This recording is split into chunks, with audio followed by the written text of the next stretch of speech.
You're turning over an awful lot of money. Well, we all turn over a whole lot for this country at this time. Joe volunteered for the segregated army and defended his title while in the service, this time donating his normal fee to Army relief. I'm only doing what any red-blood American would do.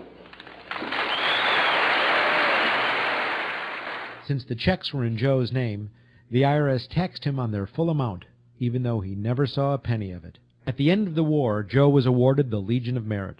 But what most people didn't know was that the IRS was charging him $50,000 a year in interest alone on his debt. When Joe's beloved mother died, leaving him $600, the IRS immediately seized it. They also confiscated all of his children's trust funds.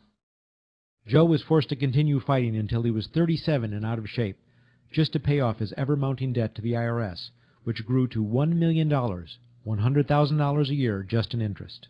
At the end of his life, Joe was forced to become a greeter at a Las Vegas hotel just to make ends meet. It was a shameful thing to see a man like him, great fighter, great human being, being humiliated and destroyed in this manner, because after all, when you owe Internal Revenue money, no matter what you have, they take away from you. And they took a lot away from Joe Louis.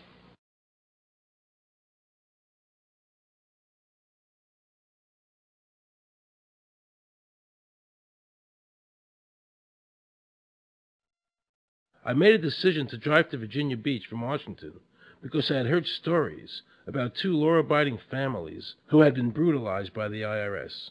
They were falsely accused by their bookkeeper of being drug smugglers and tax cheats. And incredibly to me, without any investigation, the IRS proceeded to raid their place of business and their homes, even though they had done absolutely nothing wrong. On Saturday morning, 4 different raiding parties proceeded to raid 4 locations on a Saturday, the day before Easter. I was the manager on duty, and I was up in the deli, and people came through the door. How many came in the door? Maybe about 15 or 20 people. 15 to 20 yes. Armed agents. With dogs, with guns.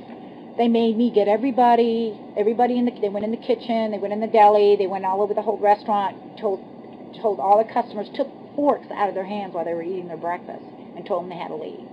I got the frantic call from Edie, and she said, something wrong. So anyway, I jump out of bed, and I immediately run to the shower. I'm in the shower, and the next thing I know, I hear my son yelling, "Dad!" I went like this, and boom, I'm slammed against the door, and I fall down with a gun in my head. And they're like, "Where's Scotty Miller?" And I'm like, "Dad!" That's all I'm doing is yelling. I'm scared, frightened to death. And then the next thing I hear is Mr. Miller, the shower curtain is jerked back. I've got a gun pointing at my head. Hold it right there. The screams from the little girls who were at a pajama party with my daughter. There was 4 little girls there with my daughter. And of course, mayhem. There were about 3 men in my bedroom with huge guns. He followed us and wanted to watch us get dressed, and I tried to shut the door, and he puts his foot in the door, like he's going to sit there and watch us change our clothes. And I was like, excuse me, no. My neighbors now are all standing out. Were you still naked? Well, they handed me a towel at that point. I had a towel wrapped around me. Did the towel fit? No, hardly.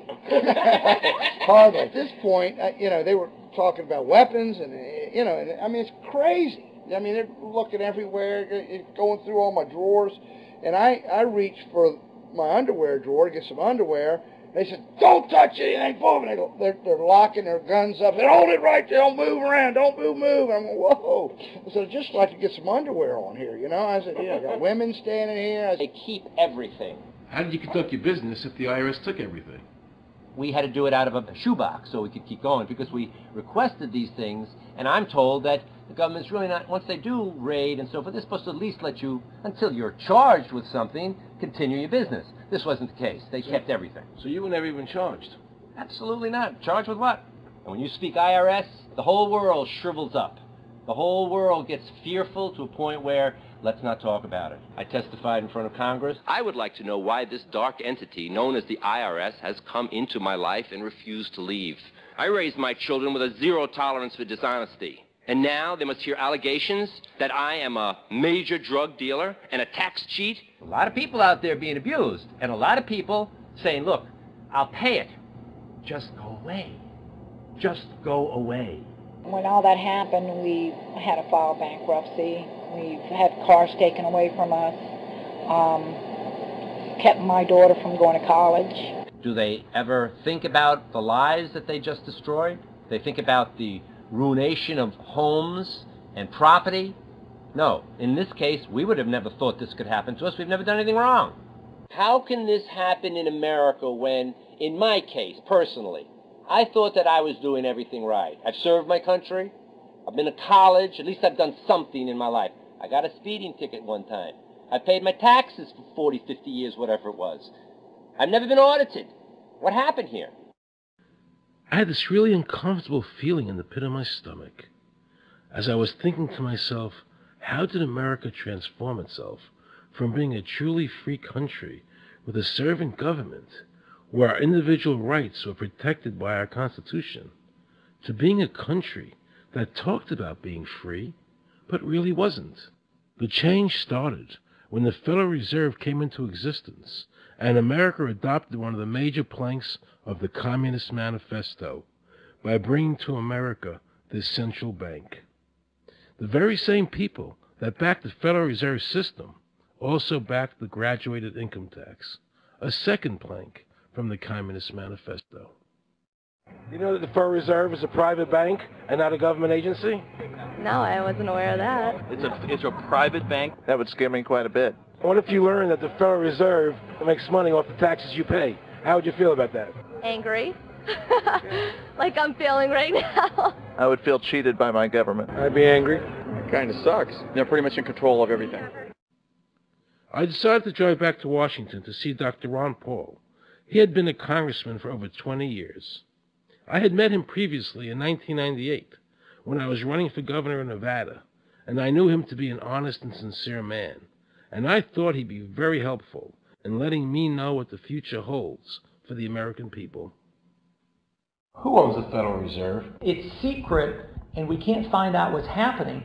But the Congress created it, and it's not authorized in the Constitution. The government borrows money from a private corporation using the name Federal that prints United States on it, and then it pays back to the Fed, which is owned by private banks. We don't know who all those private banks are. The money that the government is paying back to the private bankers is the money that comes from you and me.